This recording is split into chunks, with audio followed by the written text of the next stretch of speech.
నువ్విప్పుడు ఈ వీడియో చూస్తున్నావు అంటే ఒక విషయం మాత్రం ఖచ్చితంగా నిజం. నీలో ఎక్కడో ఒక చోట నేను ఇలా ఉండకూడదు అనే చిన్న వాయిస్ ఇంకా బ్రతికే ఉంది. బయటికి కనిపించకపోయినా నువ్వు నీతో పోరాడుతున్నావు. చదవాలని తెలుసు, టెట్ డిఎస్సి క్లియర్ చేయాలని తెలుసు, లైఫ్ సెటిల్ అవ్వాలని కూడా తెలుసు. కానీ పుస్తకం ఓపెన్ చేసే సమయానికి నీ మనసు వెనక్కి లాగేస్తోంది. ఇంకొంచెం తర్వాత చూద్దాం, ఈరోజు మూడ్ లేదు, రేపు పక్కా మొదలు పెడతా అని నిన్ను నువ్వే మోసం చేసుకుంటూ ఉన్నావు. ఇది ఒకరోజు కథ కాదు, ఇది నెమ్మదిగా జరుగుతున్న ఓ అలవాటు. మొదట్లో ఒకరోజు మిస్ అవుతావు, తర్వాత అది 2 రోజులు అవుతుంది, తర్వాత వారం అవుతుంది, చివరికి చదవడం అనే విషయం నీ జీవితం నుంచే మాయమవుతుంది. కానీ ఇక్కడ ఒక కఠినమైన నిజం ఉంది.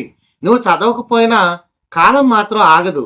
నువ్వు పుస్తకం మూసేసి ఫోన్ తీసుకున్న ప్రతి నిమిషం ఎక్కడో ఇంకొకరు అదే సమయంలో వారి భవిష్యత్తు కోసం కష్టపడుతూ ఉన్నారు. నువ్వు స్క్రోల్ చేస్తున్నప్పుడు ఎవరో ఒకరు సిలబస్ పూర్తి చేస్తున్నారు. నువ్వు మూడ్ లేదు అని పడుకున్నప్పుడు ఎవరో ఒకరు మూడ్ ఉన్నా లేకపోయినా లేచి చదువుతున్నారు.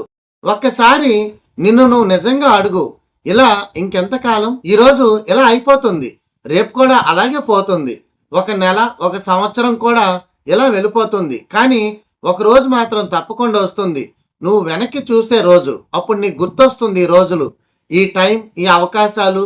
అప్పుడు నీకు నువ్వు ఒక ప్రశ్న వేసుకుంటావు, ఎందుకు అప్పుడే సీరియస్గా తీసుకోలేదు? ఆ ప్రశ్నకు నీ దగ్గర సమాధానం ఉండదు. ఆ ఫీలింగ్ని మాటల్లో చెప్పలేం. అది ఒక భారంగా, ఒక గిల్టీగా, ఒక పశ్చాత్తాపంగా నీ మనసులో మిగిలిపోతుంది. నిజానికి ఇంట్రెస్ట్ రావడం కోసం ఎదురు చూడడం పెద్ద తప్పు. ఎందుకంటే ఇంట్రెస్ట్ అనేది వచ్చేది కాదు, అది చేసేటప్పుడు వస్తుంది. మొదట్లో ఏ పైనైనా కష్టమే, చదవడం కూడా అలాగే. నువ్వు మొదటి రోజు 10 నిమిషాలు కూడా కూర్చోలేవు, అది సహజం.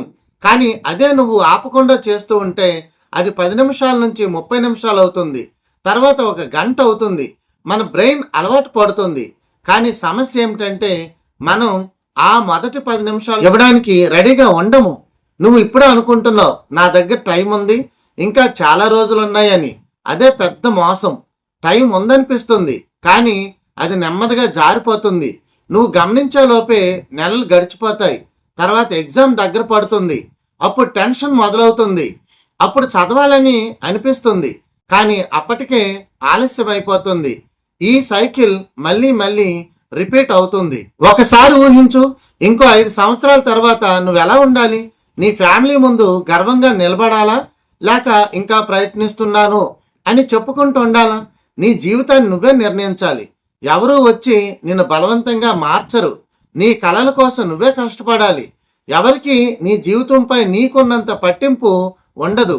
ఇప్పుడు నువ్వు ఫీల్ అవుతున్న ఈ కన్ఫ్యూజన్, ఈ అలసట, ఈ ఇంట్రెస్ట్ లేకపోవడం, ఇవన్నీ తాత్కాలికం. కానీ నువ్వు ఈ పరిస్థితిలోనే ఉండిపోతే అది శాశ్వతంగా మారిపోతుంది.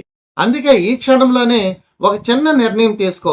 పెద్ద పెద్ద ప్లాన్స్ అవసరం లేదు, పెద్ద పెద్ద మాటలు అవసరం లేదు, కేవలం ఒక చిన్న పని. ఈ వీడియో ముగిసిన వెంటనే పుస్తకం ఓపెన్ చేయి, ఒక 10 నిమిషాలు చదువు, అంతే. ఈ చిన్న స్టెప్ నీ జీవితాన్ని మార్చే మొదటి అడుగు అవుతుంది. నువ్వు గొప్పగా ఉండాలని అనుకోవడం తప్పు కాదు, కానీ గొప్పగా ఉండడానికి కష్టపడడం మాత్రం తప్పనిసరి. సులభమైన దారిలో ఎవరూ పెద్దగా ఎదగలేదు, కష్టమైన దారిని ఎంచుకున్న వాళ్ళే గెలిచారు. నువ్వు కూడా వారిలో ఒకరు అవ్వచ్చు. కానీ నువ్వు ఈరోజు మొదలు పెట్టాలి, ఈరోజే మొదలు పెట్టాలి. నీ భవిష్యత్ ఎక్కడో దూరంలో లేదు, అది నువ్వు ఈరోజు తీసుకునే నిర్ణయాల్లోనే ఉంది. నువ్వు ఇప్పుడు లేచి ఒక చిన్న స్టెప్ తీసుకుంటే అది నీ జీవితాన్ని మరో దిశలోకి తీసుకెళ్తుంది. లేకపోతే అదే పరిస్థితి, అదే బాధ, అదే రిగ్రెట్ మళ్ళీ మళ్ళీ తిరిగి వస్తూనే ఉంటాయి. కాబట్టి ఇంకొకసారి ఆలోచించు, నువ్వు నిజంగా మారాలనుకుంటున్నావా, లేక ఇలానే గడిపేస్తావా? సమాధానం నీ చేతుల్లోనే ఉంది. కానీ గుర్తుపెట్టుకో, కాలం ఎదురు చూడదు, అది నిన్ను కూడా తీసుకువెళ్తుంది, నువ్వు సిద్ధంగా ఉన్నా లేకపోయినా. కాబట్టి సిద్ధంగా ఉండు, లేచి నిలబడు, నీ కథను నువ్వే మార్చుకో, ఇప్పుడే మార్చుకో. ధన్యవాదాలు.